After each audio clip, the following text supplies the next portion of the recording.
too pretty in here. Let's say we take it back to the trap one time. I went from rolling with the rocks on the block to controlling my position at the top of every chart. And I will not stop. Bopper, we ride. Like we always do about this time. We stop.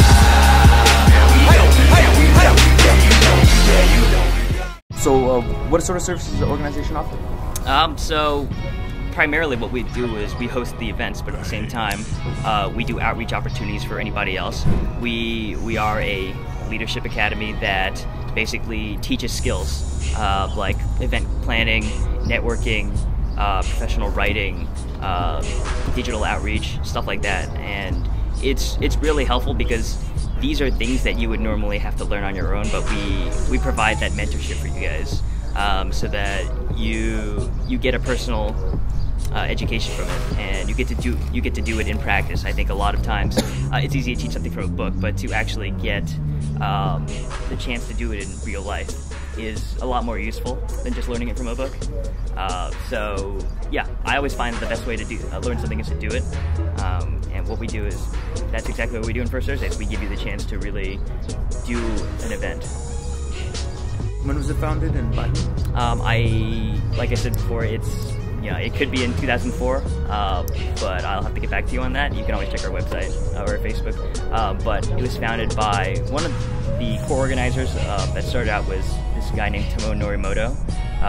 He was actually from the tech sector. I don't really know what prompted him to do it, but I think he's been really involved in the community. He worked with ACI, Asian Americans for Community Involvement, as their, what did he do for them? He was their development director. So that was his way of getting involved in the community. What do you think sets you guys apart from other organizations?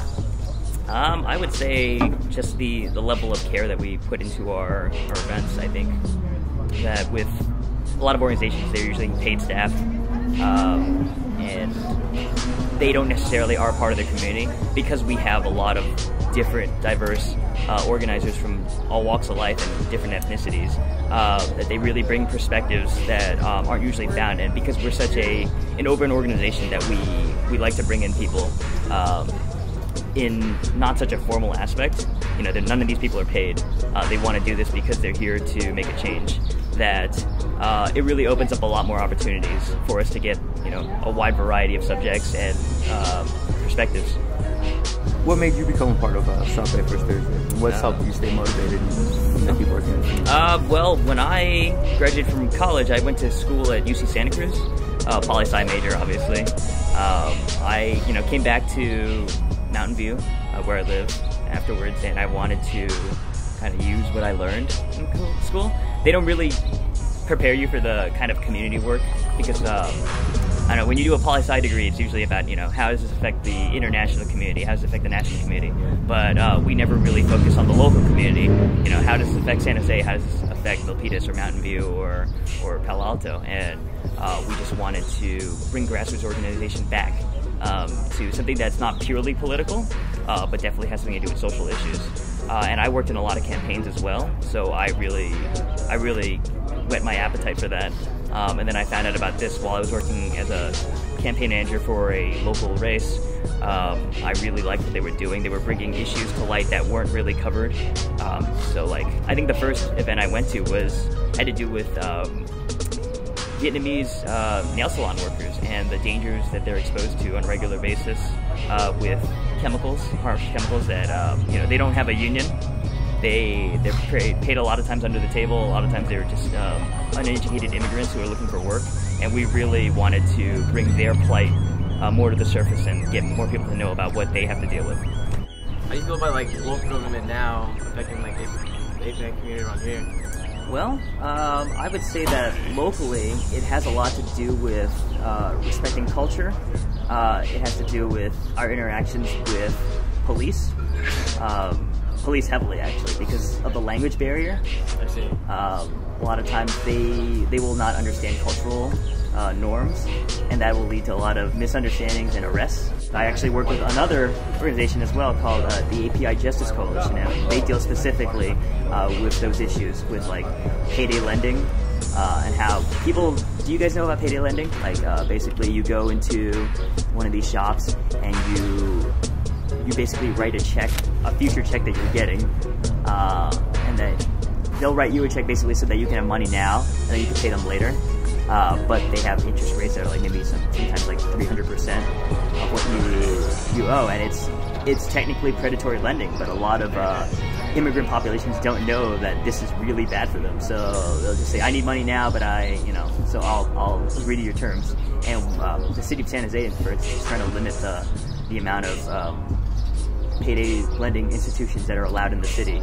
But then also problem gambling events or problem gambling. I don't know if people know this, but APIs are a really high affected population for gambling addiction. Yep. You know, they have ads on the billboards that are targeted. You know, they have APIs like Asian people saying, "Oh, pretty Asian people want you to come to Cash Creek Casino," and you know, like you would say, "Hey, that's kind of weird. Why is there a Chinese woman on that billboard instead of a white guy?" And it's because they know who their audience is. They want Asian people to come to their casinos because they have this preoccupation with luck. You know, what's a lucky number? Number 8. What's a lucky color? Red. And they'll get them to come, and then they'll basically spend all their money. I think any sensible person knows that you can't win long term in a casino. Eventually, they're going to get all your money. But Asian people are very heavily involved with the concept of luck. So they prey on that, and we really want them to know that gambling is an addiction. Mahjong gambling is an addiction. Playing cards is an addiction, and you people have to understand that they are using psychological warfare against you to get your money.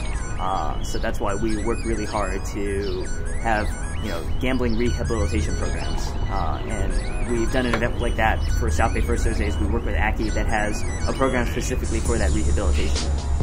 So that's definitely something that we work with. This is Kenneth Wong, and he's part of South Bay First Thursday. Thank you. Thank you. Yeah. 26 so round with that Nina. Ride with a hoe named Keisha, smoking on Keisha. My diamonds out for me, they say, "How can I meet you?"